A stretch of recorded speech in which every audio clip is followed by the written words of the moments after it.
moving swiftly on, a stocking for Otis. I just thought, what do you get a man who's flown every drone, UAV and fly machine and managed to crash them all? Ideal for the less assured flyer, myFirst drone has anti-crash proximity sensors to keep it in the air and a USB port for charging. Oh! Wow! Despite the insults, I'm impressed. That is good.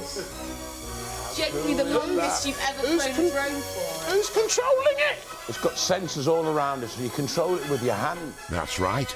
It's basically controlled by the Force. What?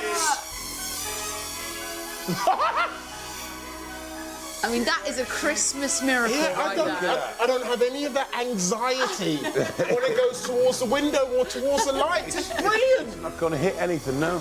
I tell you what, yes, on every list. Look at that. It's very, very impressive. Oh, come on. Yes.